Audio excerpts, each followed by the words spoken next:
Welcome, Kate. Welcome to this interview. I'm very glad to have you here. How did you get involved in NLP training for teachers? Wow, that's an interesting question. NLP actually makes your job easier. They work really hard, teachers, and we want to do as many things as we can to make life a little bit easier for them. So, from your experience, what are the three most valuable tools for teachers nowadays? One is the ability to install strategies, to understand how learning strategies work. Teachers don't have to be the absolute expert in their field. In fact, some of the best teachers are better because they're not the absolute top of their field. But what they need to be really able to do is to find people who are experts at learning and experts at doing things and figure out how they do it.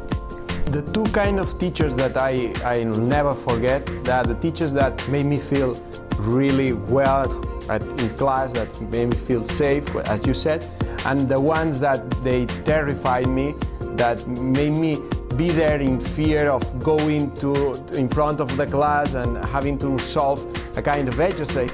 If we believe that that particular student will never learn, then they'll never learn. Because we know that the chemicals created by fear literally stop the brain working well.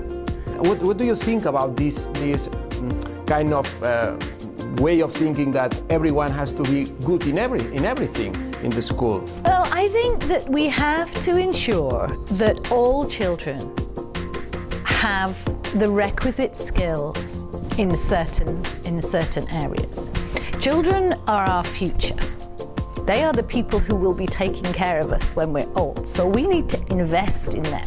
Feeling well, it's very important in the education. How we could turn these bad, negative feelings that sometimes students have in class into positive ones? How we could do that?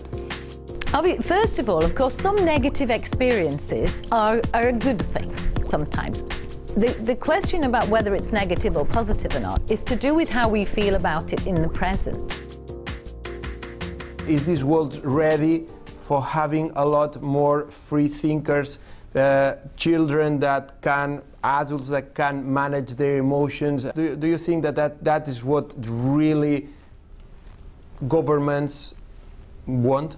Well, they better get ready.